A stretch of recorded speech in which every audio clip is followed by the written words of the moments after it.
hot today.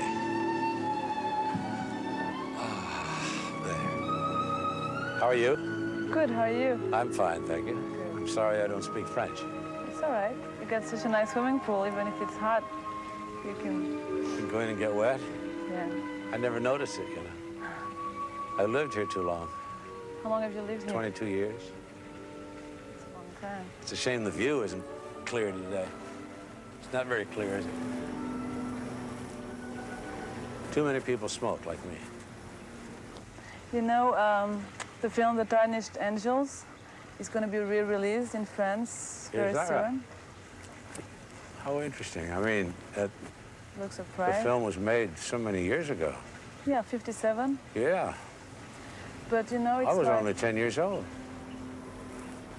It was quite a famous book written by William Faulkner, if I remember right, called Pylon. Pylon, yeah. And the role was a good role, as written in the book, and of a man who was what do I want to say, an alcoholic, a degenerate, nothing but a shell left.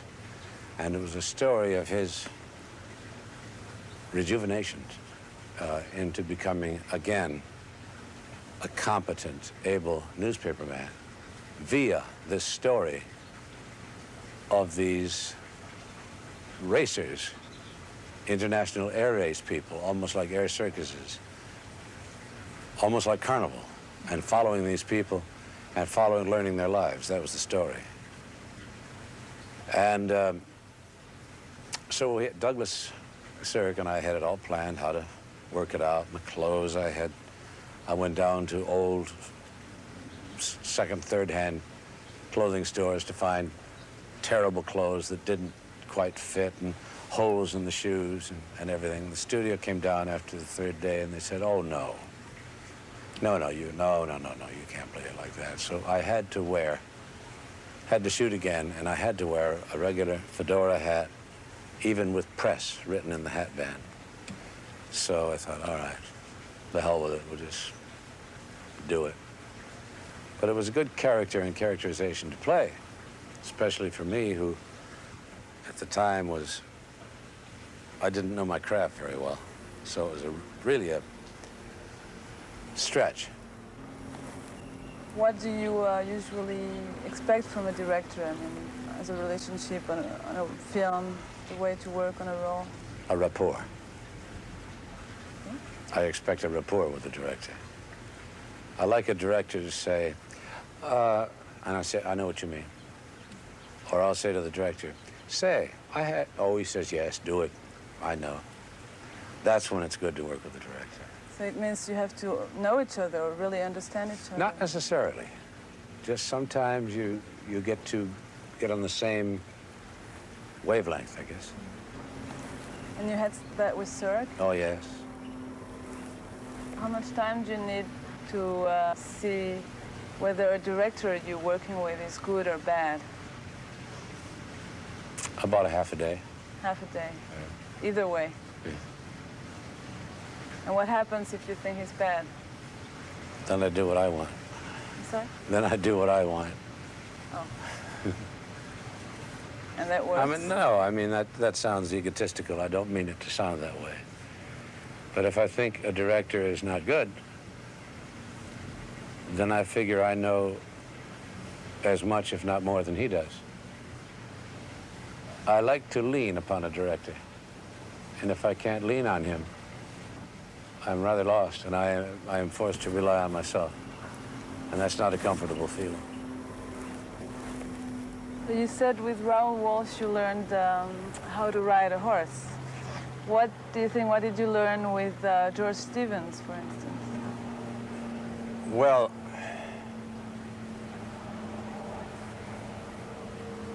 he was so thorough.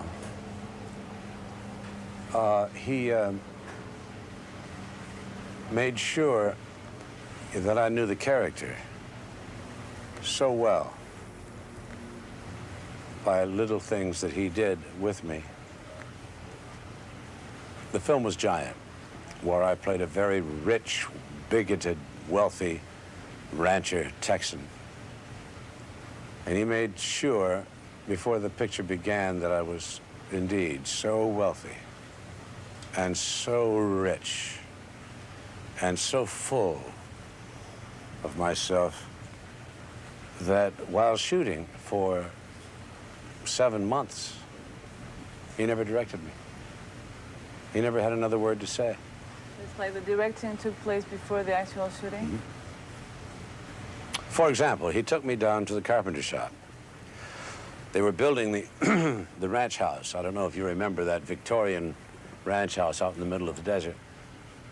And it was being built in sections. And it was just the bare wood. He says, "How do you like your house?" "Oh, very nice."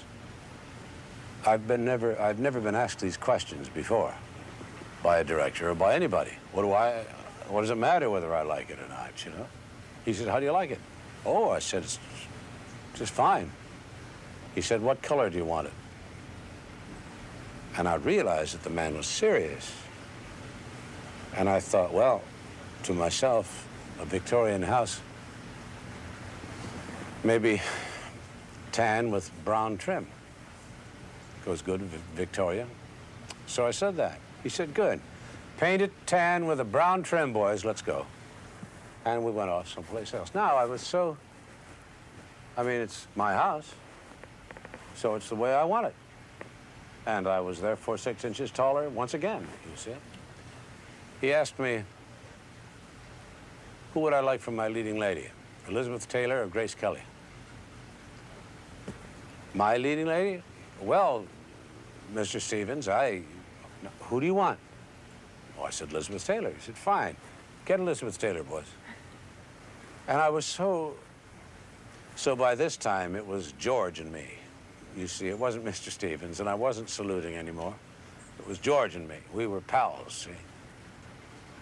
Had I said Grace Kelly, I'm sure he would have found a way to make me think that's really not a good idea of mine. That really, maybe it should be Elizabeth. I mean, he made me think everything was my idea when it never was. It was always his. But it took me a week to realize it. You see? That's a good way to direct. Well, it gave me, oh yes, but it gave me such authority. I mean, I was the owner of this set and this soundstage and this ranch, and I owned it. I didn't have to play it, you see. I didn't have to act it. What's a good role? What's a role where you feel you have to work and give yourself? Oh, I don't know. As long as it's good, or if it has something to do, or something to say, or something I've never done before, even. All those things apply. But just to go do another role, to put in another suit and you got another tie on and stand in the same way that you've stood for 30 years.